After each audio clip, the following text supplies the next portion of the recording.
And good afternoon. Thank you for making us part of your day on KDX AM 1590. Welcome to the booth with Darren Todd. I'm excited to be here with Laura Dumey, the executive director of the Stars and Stripes Museum and Library. Is that correct? National Museum and Library. Is that correct? Yes, that's correct. And I knew that I was going to get that wrong. Laura, it's a pleasure to have you. Welcome to the booth. Thank you for having me. Really appreciate it. And is it okay if I call you Laura? Yes, absolutely. All right, Laura, tell the listeners a little bit about the Stars and Stripes. I'm just going to say Stars and Stripes Museum and Library. Just say Stars and Stripes Museum. Tell the listeners a little bit about the museum.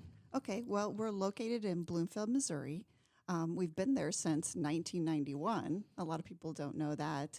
The Stars and Stripes is our military newspaper, and it was first printed in Bloomfield during the Civil War. And that was November 9th, 1861. And let me stop you there because I think a lot of people don't realize this. You're telling me that the Stars and Stripes Museum, that is basically the newspaper for all of the military, was founded and started in Bloomfield, Missouri. Yes, the Department of Defense has actually recognized Bloomfield as the birthplace. We have a plaque from the Department of Defense. It's downtown, in downtown around the courthouse. You can see that plaque if you want to. But yeah. And I know a lot of people, if you're going up Highway 25, and you look to your left as you're going over 60, there's also a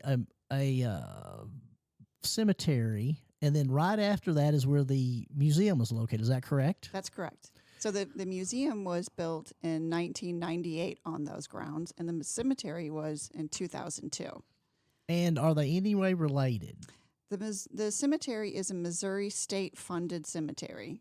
So they have state funds. We are a private institution, so we do not receive any federal funding or state funding.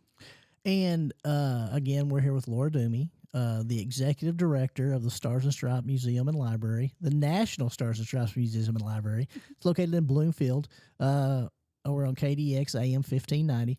And tell the listeners a little bit about the makeup of the museum and how it's handled. You the executive directors or board of directors or are individuals in charge of it? Explain that to the people. Yes, we have a board of directors. We have 11 members in the board of directors.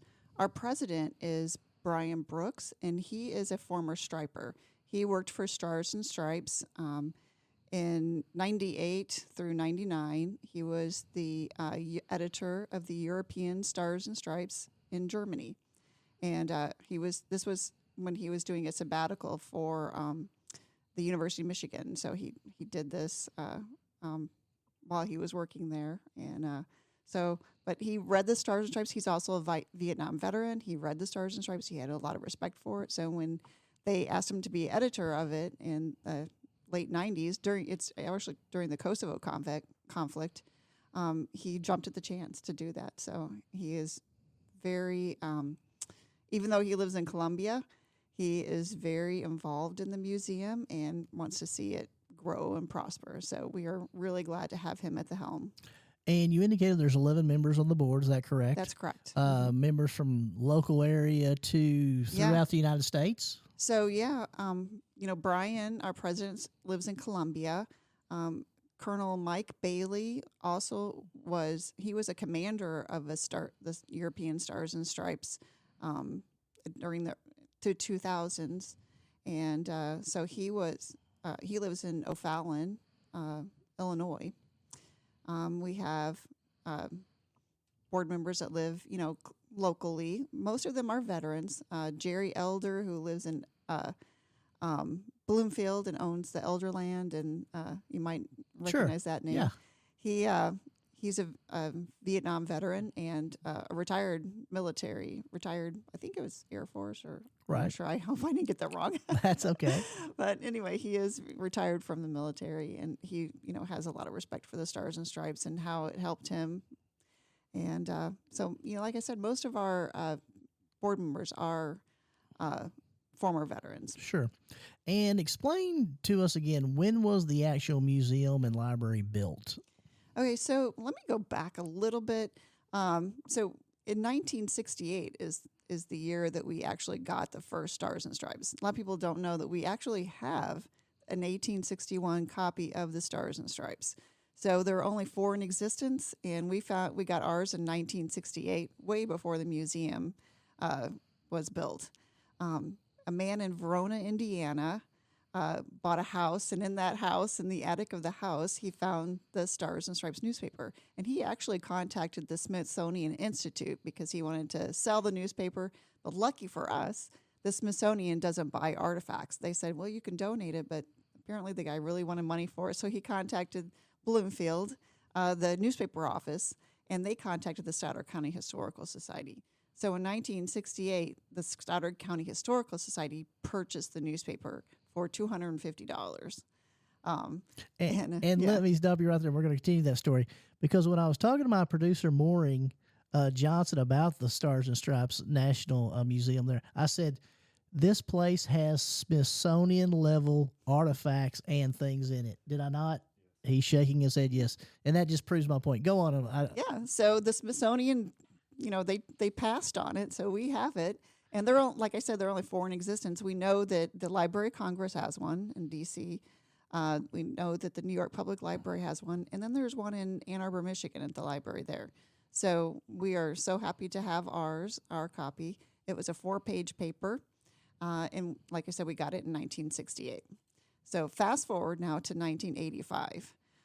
Bloomfield was celebrating its sesquicentennial. And Stars and Stripes, the newspaper, actually came to Bloomfield to celebrate with us. They were, because they knew that this was the birthplace of the Stars and Stripes, so they occasionally would, talk about Bloomfield being the birthplace and, have articles in the newspaper. So when we celebrated that sesquicentennial, they sent a reporter and the commander, he was called the officer in charge, and a group of veterans, were really happy to show them around, to show them that that paper that they found in 1968, that 1861 original. And Jim Mayo, one of the veterans, he was a Korean-era veteran, he invited them to their house. And later that evening, he said, Stars and Stripes is such a unique newspaper. It should be a museum, dedicated to preserving that history.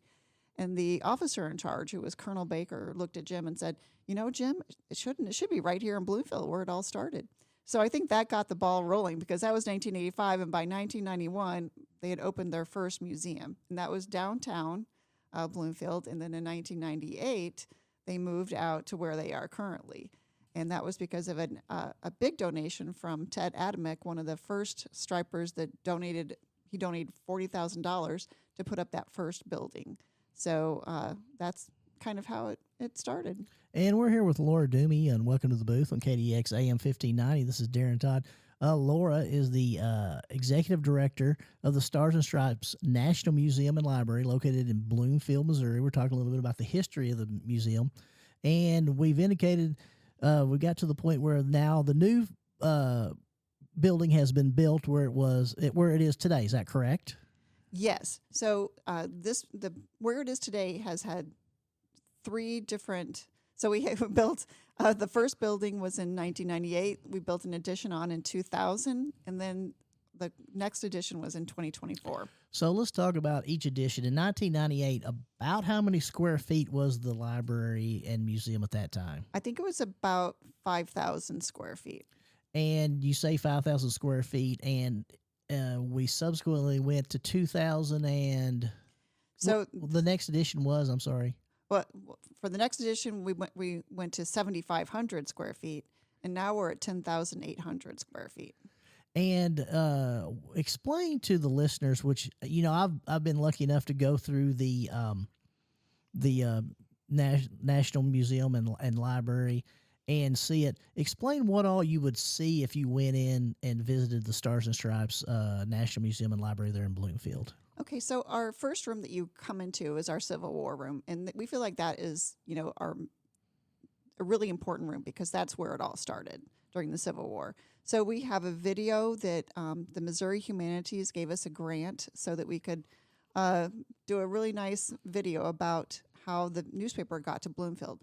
So we hired Dr. Kurt Fields, who is a professional General Grant living historian, and he portrays General Grant and says, this is how, I'm here standing at the Stars and Stripes Museum Library, and he introduces how the newspaper got there. So he talks about how he ordered his men, Colonel Oglesby, to take troops from Birds Point, Missouri to Bloomfield. He also ordered troops from Cape Girardeau to Bloomfield, and he ordered troops from Ironton to converge on Bloomfield. So because he really wanted to capture Jeff Thompson. And Jeff Thompson was a Missouri State Guard, and he was interrupting supply lines and doing lots of, they called them guerrilla tactics, Right. Which during the Civil War is probably like, now it wouldn't be really called guerrilla tactics, Right. but the way they fought back then, it is.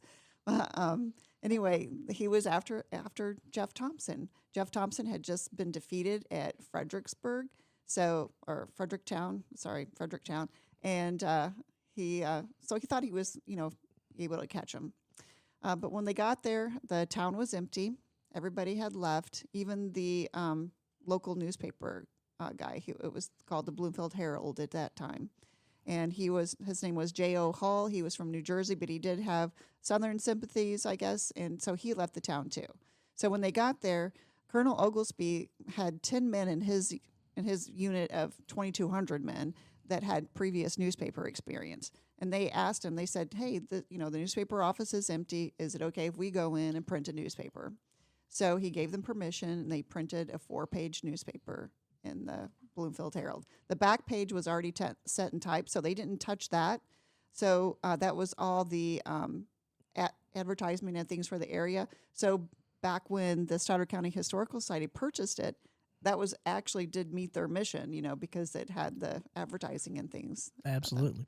So that's what the original one of 4 Stars and Stripes newspaper, which you have at the museum there in Bloomfield. And that's what the first room kind of talks about at the museum. Is that correct? Yes. So it talks about that, the newspaper. It talks about what's in it, and we have a picture of Colonel Oglesby, a picture of Jeff Thompson. We also have a touch exhibit. We really like to have kids come through, and we have a lot of schools that bring their 5th and 6th grade is about the best age for 5th and up. Right. Even 4th and up, Sure. but about the best age to go through the museum. And so we have these touch exhibits in each room. So also in that Civil War room, we have replicas that the kids can touch and see what it was like to, it's kind of like the soldiers, what the soldiers carried around with them. I do have a little story. We had a 4th grade class come in, and the soldiers had, the shaving kit that with the little brush and the soap dish, and they would soap up their face with it. Right.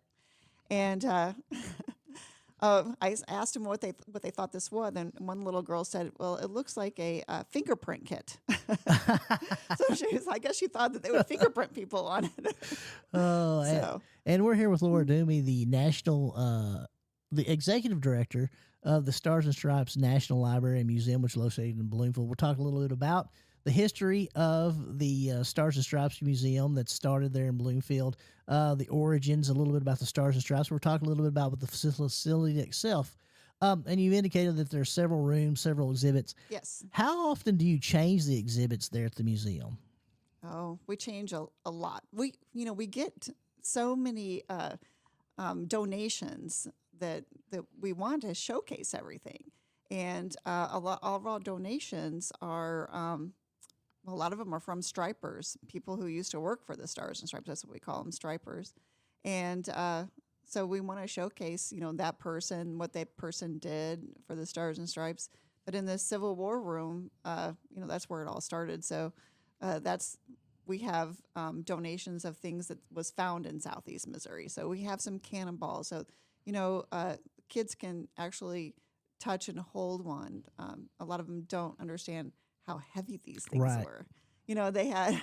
They're really small, but they're so dense and heavy. So you can touch those things. And Laura, as we're talking about the museum itself, it's not all about the Civil War, is it? Isn't there? No. So the Stars and Stripes there were 5 issues printed during the Civil War, and we have all 5, in our museum on display. ours is on display. It was a 4-page. The other 2 editions were in Thibodaux, Louisiana, and Jacksonport, Arkansas. And we have 2 of them on display, but we have what was written in them in other places in the museum. Then after the Civil War, it was taken down, and the Stars and Stripes was brought back during World War I. John Pershing, being a Missouri man, he knew about the Stars and Stripes that was printed in Bloomfield. And so he brought it back for those soldiers that were fighting overseas. So we have all 71 issues of that World War I newspaper in our collection. We have in our World War I room, we have newspaper displays. We also have a touch exhibit for kids. We also have kids' books about that room. So we have a unique book just for kids in the Civil War room and in the World War I room. I'm still working on the rest of the rooms. And at one point, I know that there was information about the Korean War. Is that correct? Yes. There's a Vietnam War. Yeah. So after World War I, the newspaper was taken down again because that was the war to end all wars. Right. So in the National Tribune, which was based out of D.C., purchased the Stars and Stripes. They purchased the World War I Stars and Stripes. So when World War II happened, Stars and Stripes wanted to bring it back. But since the National Tribune owned it, they couldn't put advertising in it for World War II, and they couldn't, they had restrictions because it was based in France, so they owned the France, something in France, and then they couldn't produce it in the United States. So the National Tribune owned it until the early 2000s, and then when the National Tribune went bankrupt, then the Stars and Stripes purchased that, and then they were able to have the Stars and Stripes in the United States as well. So a lot of veterans who maybe were stationed in the United States during World War II, Korea, Vietnam, might not have heard about the Stars and Stripes or seen it even if they didn't serve overseas, because it was an overseas-only paper during that time. Laura, and talking a little bit about some of the exhibits, there's uniforms, there's kits that were worn, there were firearms, things of that nature. But you also have some larger items that are also there at the museum. Is that correct? We have some very large items. I'm talking tons. We have a CCKW, which is a troop transport vehicle. We have a weapons carrier, which is a WC-51. I don't know, these are I think that might be our 3/4 ton, and then the right. So anyway, we have 4 vehicles in the World War II room. We have a command car, which is the car that the general used to ride in, and we have the basic. We have a Ford Jeep, a 1942 Ford Jeep, and we have a radio. They call my veterans calls it a rat rig because radio. And I forgot what the A and the T stands for, but some kind of communications vehicle. And we're here with Laura Dumey, Executive Director of the Stars and Stripes National Museum and Library, located in Bloomfield. We're, first of all, welcome to the booth to Laura on KDX AM 1590. You're the Executive Director. How did you get into doing this type of work, Laura? I feel like I was kind of lassoed into it. Sue Mayo, you might have remember me talking about Jim Mayo, the veteran that kind of got it all started. His wife, Sue Mayo, was my librarian and teacher when I was in school. And when I moved back to Bloomfield in 2006, I was looking for something to do. I was a stay-at-home mom, and my kids were in school. So I was looking for something to do. And the school had this kind of strange policy. They wouldn't let you volunteer in your own kid's classroom. And I thought, well, why would I want to volunteer in somebody else's classroom? So I thought, I'll just go volunteer at the museum. And I just kind of fell in love with the Stars and Stripes, And that was back in 2006, correct? That's correct, yeah. And you've been there ever since? Yes, on and off. It's since 2006, I was a volunteer until 2012. And then I became the curator. And then in 16 or 17, they hired me as an administrator, and then in 2020 or 21, they hired me as the executive director. And let me ask you this, when we first met and I talked to you, I always considered you to be the curator. Yeah. I still do that too. So you have multiple hats, is that correct? That's correct. We're a very small museum. Right. And let's talk a little bit about are there a lot of people who volunteer who do certain events through the year that you'd like to talk about for the people to know? Sure. Yeah, we have over 60 volunteers altogether that come and help us out. Liberty Days is one of our biggest outreach programs, and that's where we have it's a living history timeline from the Revolutionary War to present. And we have the Daughters of the American Revolution, the Poplar Bluff chapter, the Crowley's Ridge, which is the Dexter chapter, and even the Sykeston chapter. The women come out and teach living history about the Revolutionary War times. They will do soap making, they will do candle making, they have weaving and looming. They talk about the Constitution, they talk about women spies during the Revolutionary War. They have a lot of different tents and encampments set up for that. Then we have the Crowley's Ridge Black Powder Club that comes, and they have a lot of demonstrations, and they'll have tents and encampments, and they have they'll show them how to make the little ammunition balls for the muskets. They have a rope machine. They make rope with. They make brooms. Atlatl throws, tomahawk throws, and they have different things that kids really like. And also, it's my understanding that during the school year, there are numerous classes that can set up times to come to take tours of the museum and library. Is that correct? Oh, yes. Yeah. Anytime we love, to set up tours. We do have plenty of volunteers that will come up and help me with giving tours and things like that. So we do need people to call ahead so that we can arrange for that. And let me ask you this. We're here with Laura Dumey, the executive director of the Stars and Stripes National Museum and Library in Bloomfield, Missouri on KDX AM 1590. Darren Todd, and welcome to the booth. Laura, how would we get a hold of the library to set up a tour if we were a school or we just wanted to come and bring 3 or 4 or 5 kids? Sure. Well, if you have 3 or 4 or 5 kids, you don't really have to call ahead. But if you're a school, we'd like you to call ahead so I can make sure that we have, right amount of volunteers there. And right. We also have space where we can set up tables and things like that if they need to have lunch inside or, but we need to kind of prepare for that as well. But we have, you can contact us at our phone number, 573-568-2055. You can also do it online. Go to our website. Our website is N for National, SS for Stars and Stripes, M for Museum, L for Library.org. So that's nssml.org. So that's 2 ways that they can communicate with you to get a hold and do that. If I just wanted to take my child or my kids or my grandson down to the Stars and Stripes Museum in Bloomfield, what's the hours? When are you open? We are open Monday 10 to 4, Wednesday, Thursday, Friday 10 to 4, and Saturday 10 to 2.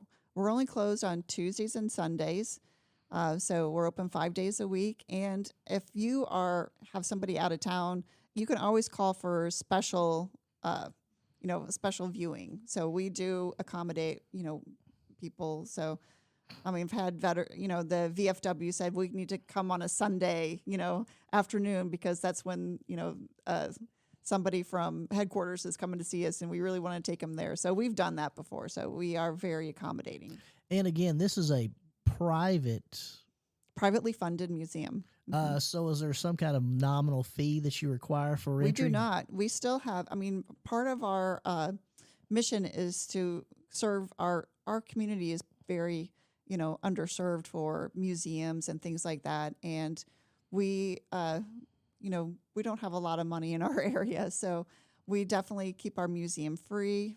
We do take donations, but part of our mission is just to make sure that nobody is turned away. So it's a situation in which the Stars and Stripes National Museum and Library there in Bloomfield, in which Laura Dumey is the executive director, there's no entry fee. No. You have items from the Civil War until, I'm assuming... Afghanistan, Iraq, yeah. And it's all free. All free. Mm-hmm. And we talked a little bit about the past, and you're extremely modest, and I respect that, and I like that. Explain to the listeners, how often do you change? I think this is amazing. How often do you change these exhibits? Because I went there 1 month, and I think maybe 2 months later, everything totally was different.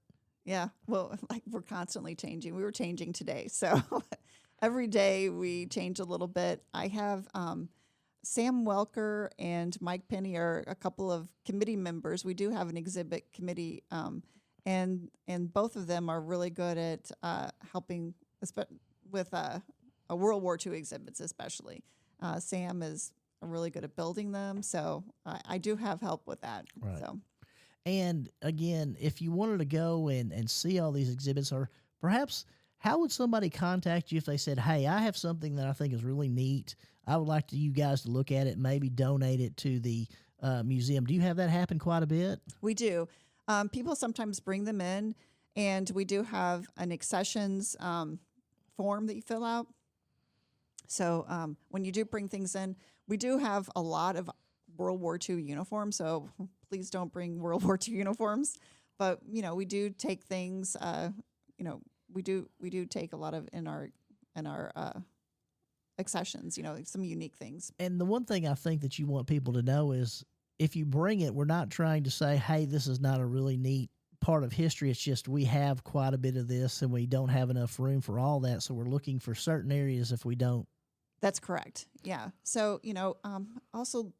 A lot of people don't think about their own like Stoddard County History, or the Stoddard County Historical Society. They do have they don't have their building right now, but they are still working on getting a building. But a lot of that's kind of a place where you honor your Stoddard County veterans. So if you live in Kennett, you might want to think about giving your World War II or uniforms to the Dunklin, is it? Dunklin County Library. Yeah. Mm-hmm. Yeah. And let's talk a little bit about the Stoddard County Historical Society. Are you familiar? Are you part of that as well? I am the secretary of the Stoddard County Historical Society, and the phone number is the museum's phone number.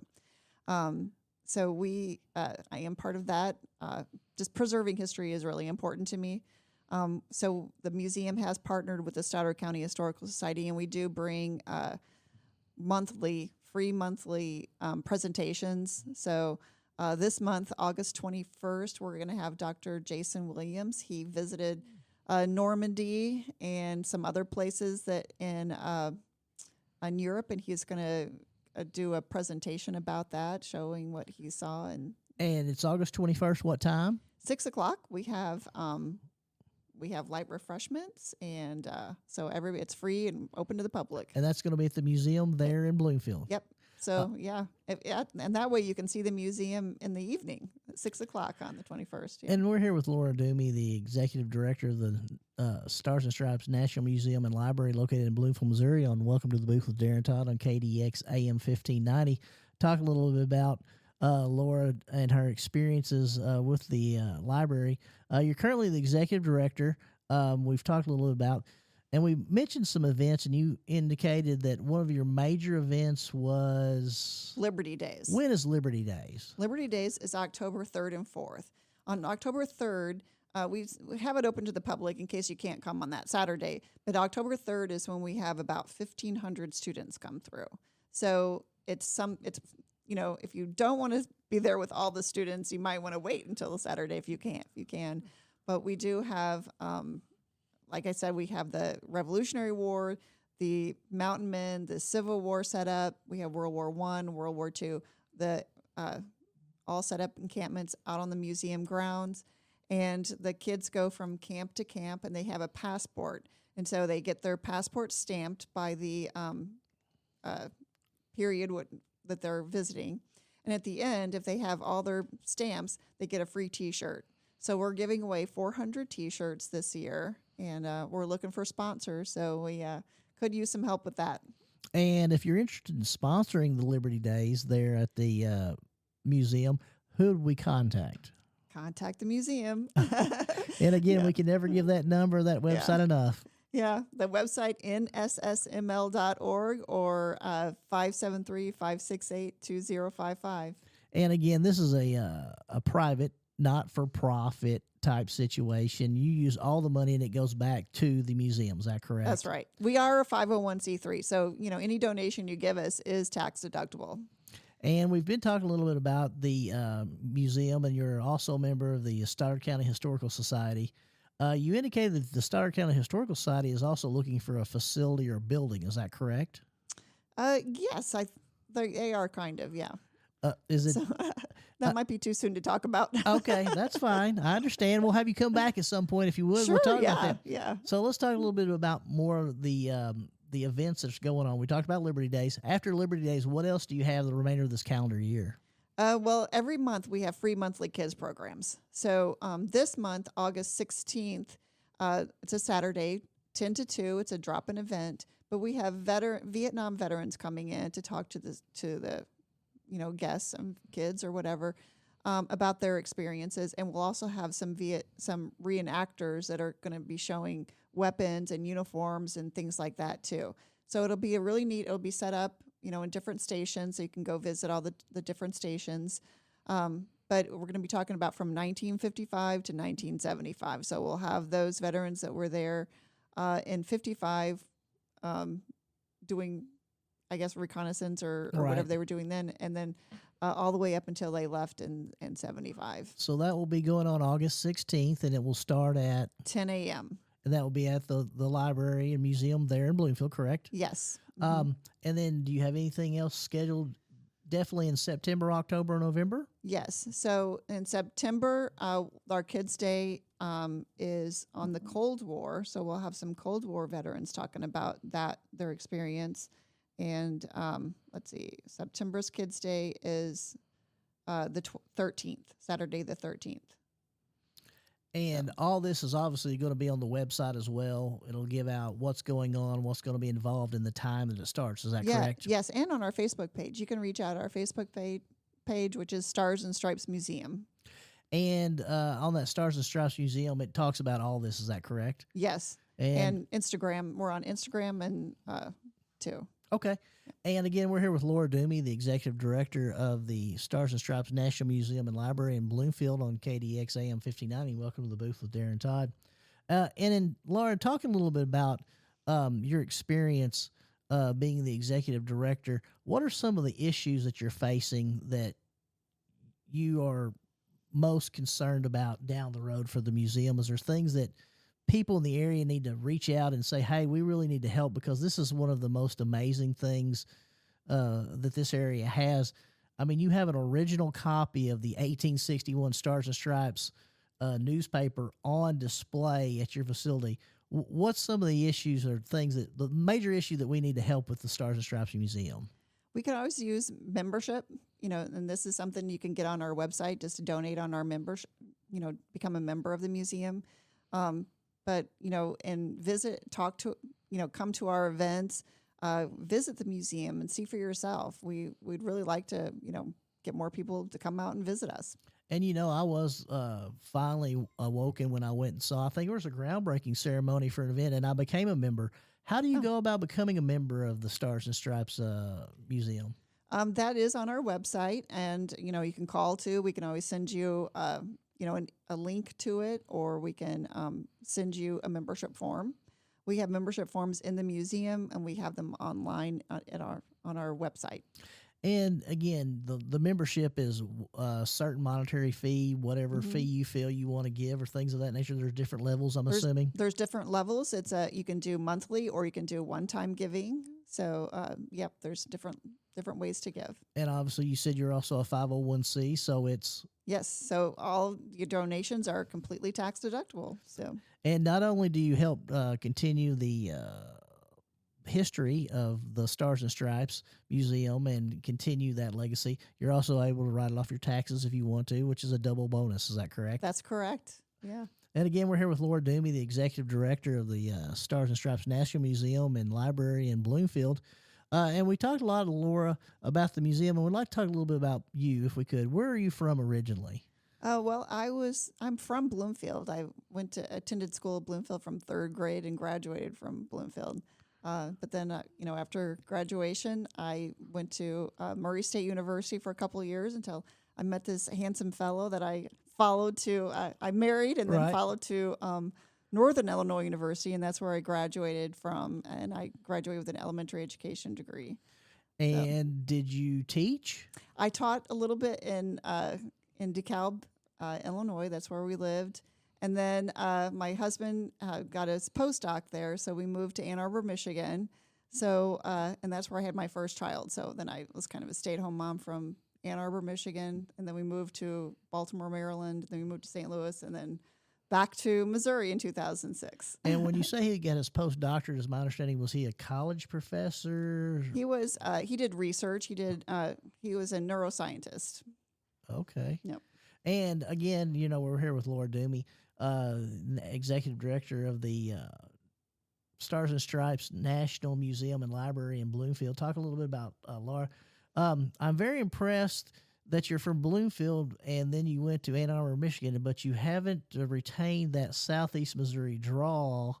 Oh, you don't think so?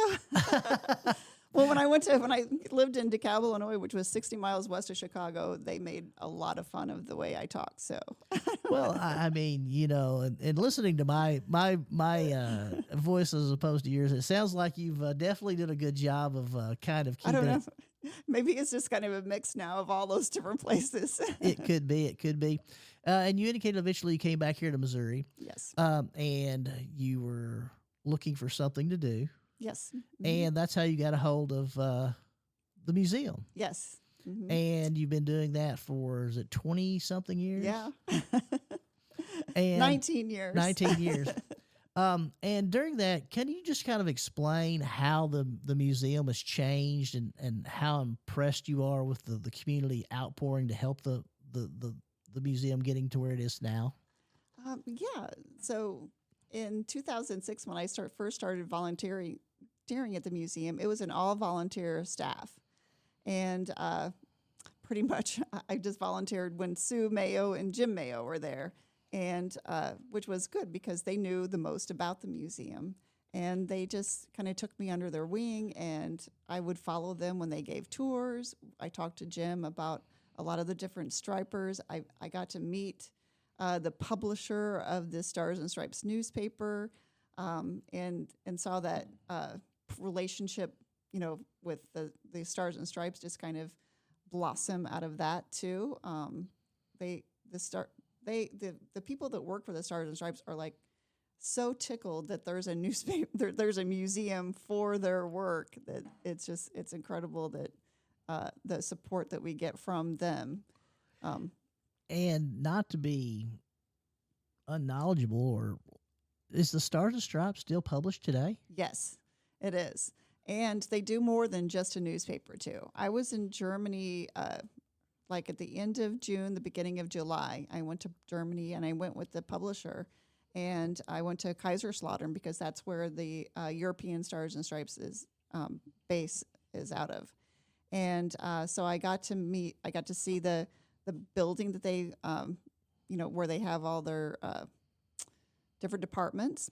I got to meet the guy in circulation who has the Germany, and then there's the expeditionary, because they print not only in Germany, but in the UK, in Poland, in Turkey, in and some other places. I think Kuwait, maybe, or some other places too. So don't hold me to that.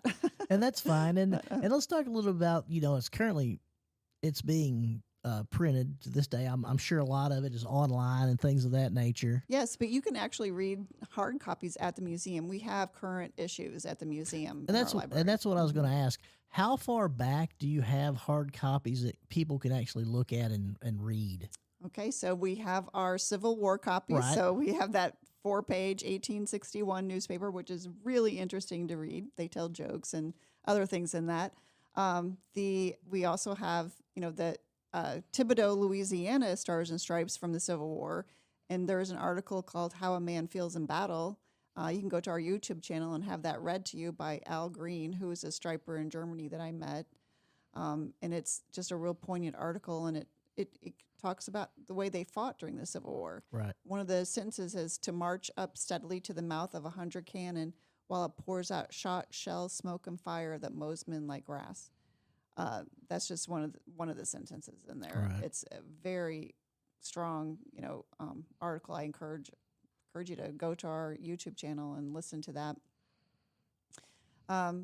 And then World War One, we have all 71 issues of the World War One newspaper. There's a cartoonist, Wally Walgren, that he has cartoons in every single issue, and these are kind of a comic strip style, and they're definitely just for the soldiers that were fighting over there. It shows them a lot of the characters that cartoons were representing some of the stripers during that time. So you can see that. You can see from 1942 to current, we have, 1942 to 1991, we have bound volumes, and then we have our current issues in the back. So we have hard copies of all of those newspapers, and we have online access as well. And I think it's very important to remember that all of these are available for viewing by the general public. Is that correct? Yes, they're in our library, and we ask that you ask for help with the bound volumes, but you're always welcome to come. We have people that come. I had a lady that came from, I think she was from Maryland, somewhere in Maryland, that she flew down just to read our newspapers, because we have some that the Stripes has not digitized them, but has them on PDF. And Right. PDF is not very easy to use a keyword search. So she came down to the museum, spent a couple of days here, and then I pulled out all the volumes for her to look at. She's writing a book. Oh, very Yeah. interesting. And we're here with Laura Dumey, the executive director of the Stars and Stripes National Museum and Library located in Bloomfield, Missouri. This is Welcome to the Booth with Darren Todd on KDX AM 1590, talking about a lot of the interesting things that are available at the library. And what's that address again? The museum Yes. address, it's 17377 Stars and Stripes Way. And I'm going to kind of tell the listeners, when you're driving down, is it 25? Highway 25. And you cross over 60, you'll come across the Veteran Cemetery, and then right past that, We share a driveway, so you Yes. can go in the same driveway, and instead of going straight into the Veteran Cemetery, you turn right and go to the museum. and it's kind of there, and it's a very nice facility. And again, it's open from 10 a.m. to 4 p.m. Mondays, Wednesday, Thursdays, and Fridays.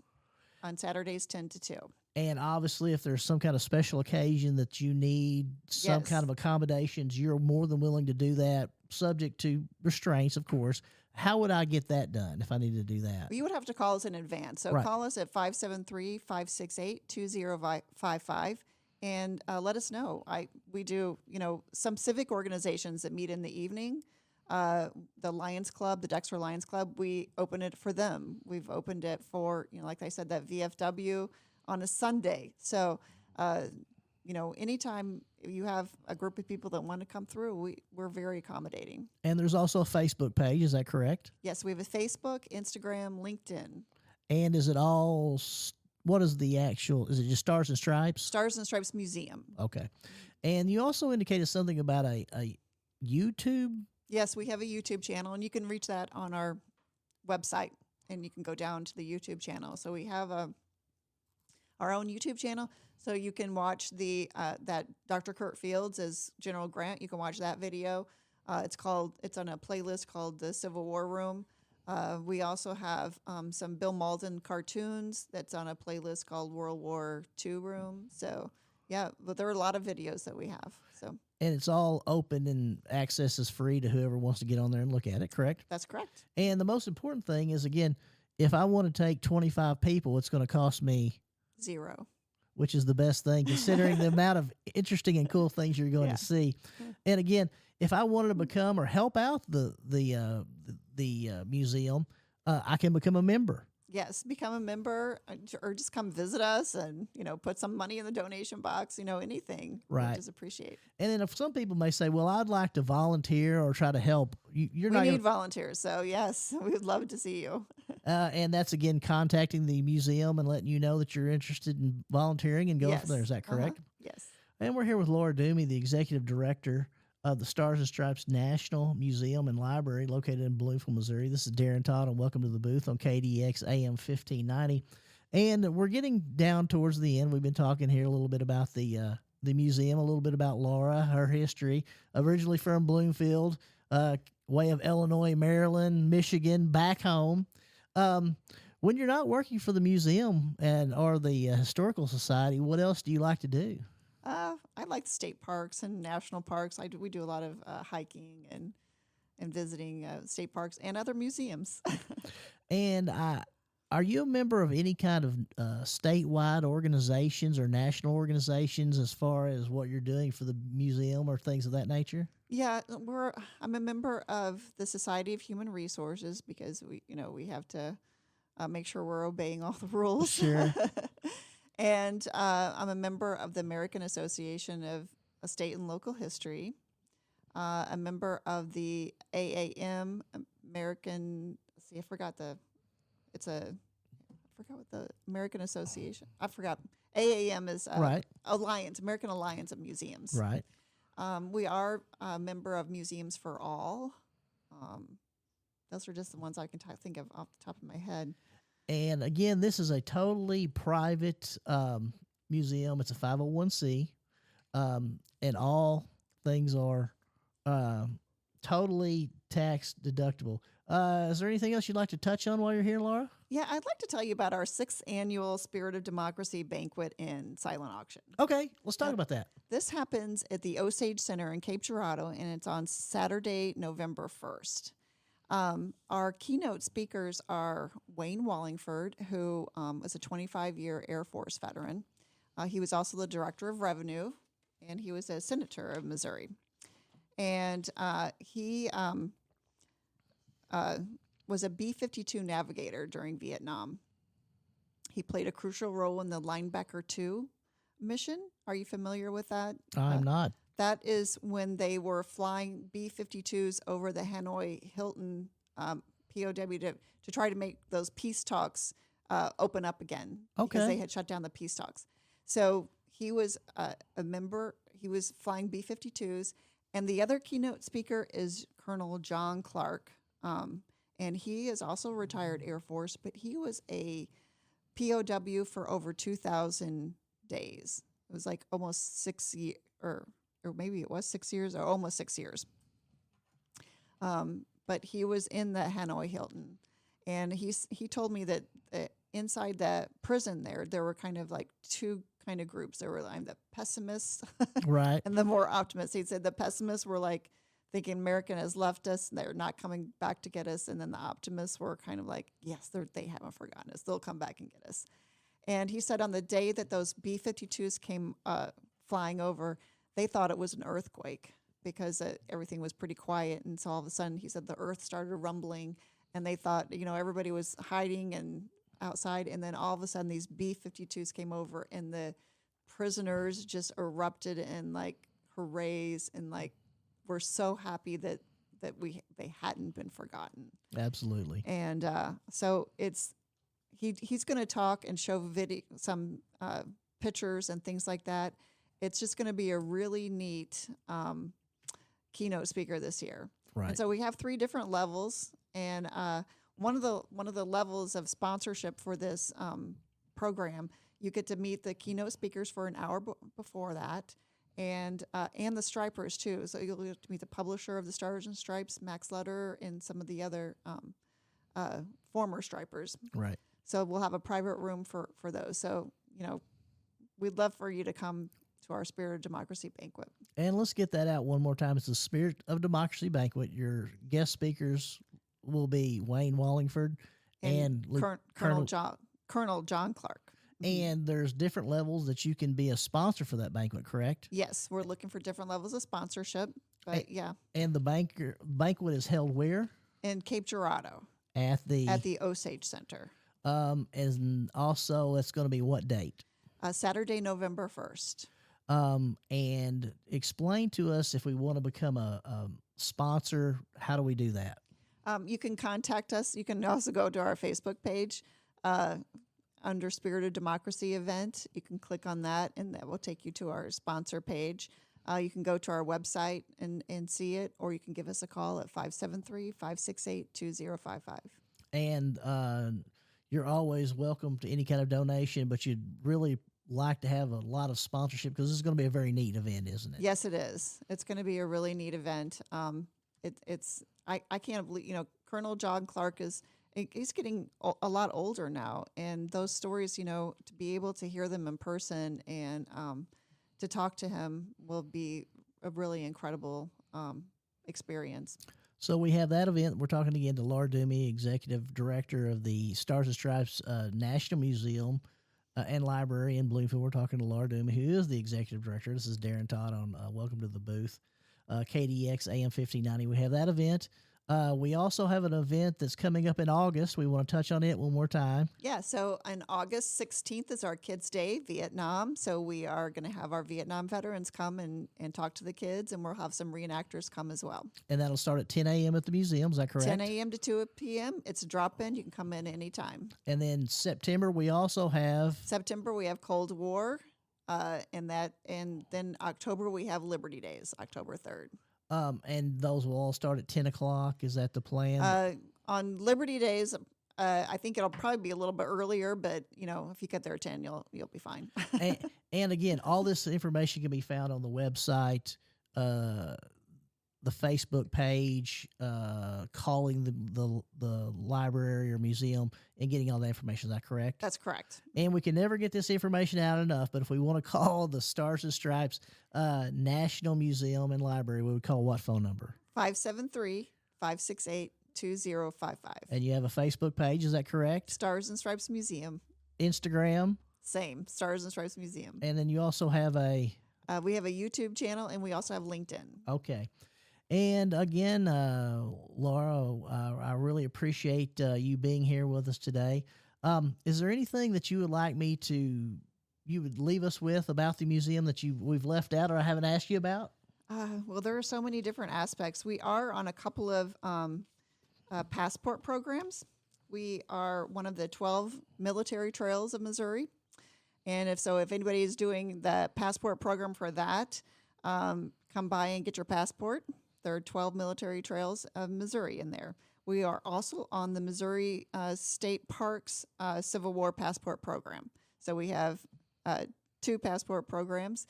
The Missouri Civil War State Park one, we don't have the passports in yet, but so just be on the lookout, and we'll put that on our Facebook page when we do get that. And again, I know this is very important. We are a private, non-grant or funding from the state.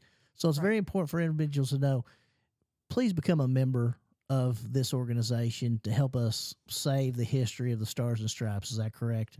That's correct. We would really love it if you became a member. And I think if people would just come by and just take a look around and see what we have, I think they would be really impressed at what we have. And I know I've talked about this before, and again, I've told Mooring, my producer, that you guys, and I say you guys, I mean the museum and the library there, has things that are Smithsonian level exhibits. And what's the first thing that we talked about? How did you acquire that first 1861 Stars and Stripes? Well, the Smithsonian turned it down. So yeah, I guess they wanted it. They said you can donate it, but the guy wanted money for it, and they weren't willing to give any money for it. So. And then the ingenuity of the Stoddard County Historical Society, yes. They purchased it. Is that correct? They did, and that was really, really smart of them to purchase that. And they purchased it for how much?